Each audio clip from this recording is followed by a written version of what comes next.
Please, could you tell us your name and your organization? Okay. My name is Beverley Keene. I live in Argentina. I form part of the collective Dialogue 2000, which is part of the movement Jubilee South here in the Americas. Please, could you tell us a bit more about what Jubilee South is and some of its demands?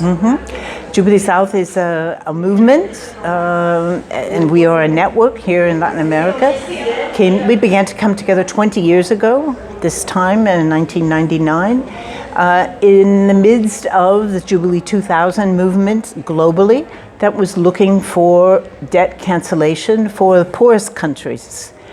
And here in Latin America, in particular Latin America and the Caribbean, we became very interested and became a part of the movement. But we also said at that time, the problem is not that we can't pay the debt. The basic problem that we face is that we don't owe the debt. And as Fidel, in fact, said in a conference that took place here in Havana in 1985, he said, you know, the debt is a problem that affects all of us. And we said, we can't pay mathematically.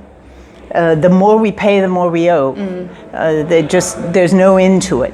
If you talk about, you know, what we've actually been loaned, Latin America, Africa, Asia, we've already paid that debt many times over, but it continues to grow. So we say it can't be paid. We shouldn't pay it.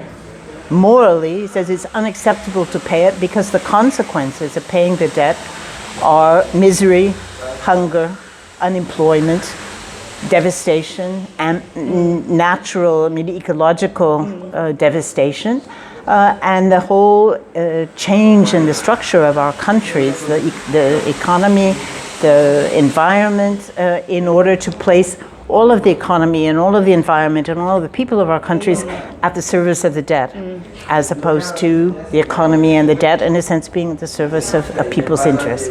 So he said, we can't pay it, we shouldn't pay it, we don't owe it. And he said also politically, we don't want to pay it. And we don't want to pay it, why? Because politically it means the end of sovereignty. It means the end of the possibility of any of our countries, of any of our peoples, really exercising our sovereignty and our right to self-determination. You spoke about the environmental destruction. Could you tell us a bit more about the role of the mining businesses and agribusinesses in Argentina and how they're contributing to environmental destruction? Argentina is one of the countries in Latin America, certainly where you can see the impacts of the debt crisis in a horrendous fashion. Argentina is a country that, since the time of the military dictatorship, in a sense, was really forced into a situation of structural indebtedness, where all of society, both economically and we also say politically, institutions, democratic institutions, institutions of governance have been, in a sense, and are subjected to the control by the debt.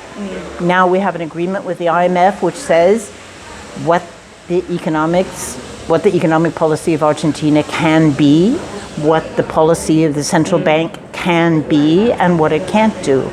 And one of the consequences in Argentina and in most of our countries in Latin America and the Caribbean is a need, in a sense, that's posed by the governments to expand extractive industries, whether it's mining, whether it's petroleum, whether it's fracking, whether it's agribusiness, anything that can be sold on the international market and, in a sense, get quick money, dollars, euros, the kinds of hard currency that the government needs, it says, in order to pay the interest on the debt.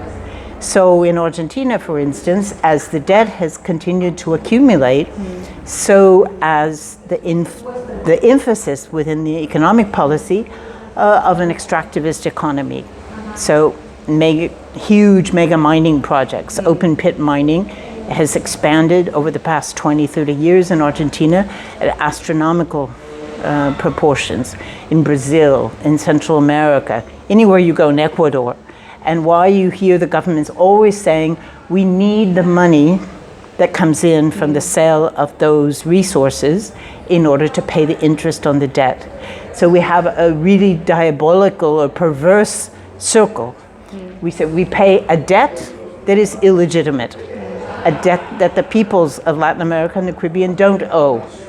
It's not ours. It was never used for our benefit, but rather for the benefit of the military dictatorships, of the elites, and yet it's we who are paying the consequences of that debt, and it's also nature, planet, our Mother Earth, that's paying the consequences now of that debt, as Mother Earth is being raped in order to get the resources that are needed to pay the interest.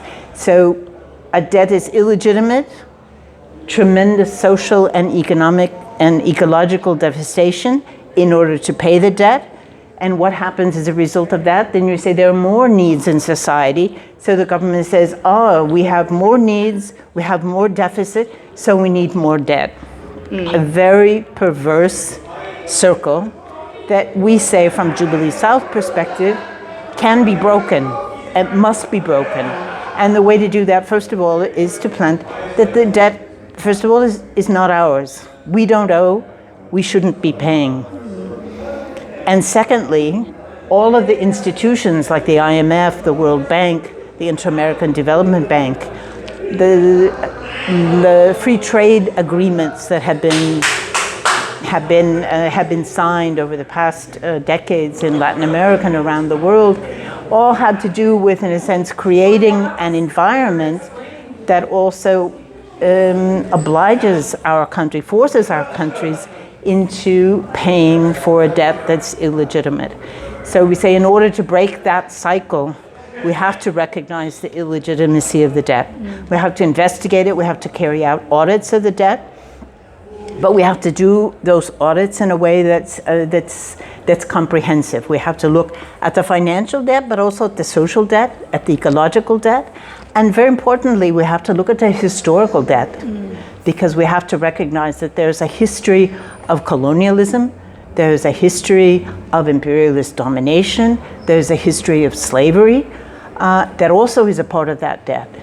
And so it needs to be looked at, it needs to be investigated, it needs to be seen in a comprehensive fashion, and to recognize that if we are going to have peace, the possibility of peoples living together, survival even of our planet, we have to build relations of justice and of equality among peoples, and also among peoples and with the earth, with Mother Earth, in order to move beyond and move to create societies and economic structures that are in defense and promote people's rights, people's needs, and the rights and the needs of nature. A lot of people seem to have a lot of hope for the new Argentinian president. Do you think that he will tackle some of the issues that you've been talking about, and do you think that he will be able to promote the needs of the people and the environment more? I think the new government in Argentina has a tremendous challenge before it because the economy is in very bad shape. And particularly people's lives are in a very bad shape because of the destruction that has taken place over the past years. And that destruction is very much related to the fact that today more than 20% of the federal budget in Argentina is used just to pay interest on the debt. And that happens, in order for that to happen, this budget in healthcare is slashed, the budget for education is slashed, pensions for retirees are slashed, there is greater unemployment, environmental preservation and protection programs are slashed, or say tremendous austerity, tremendous also changes in the structure of the economy in order to be sure that there is money to pay the debt.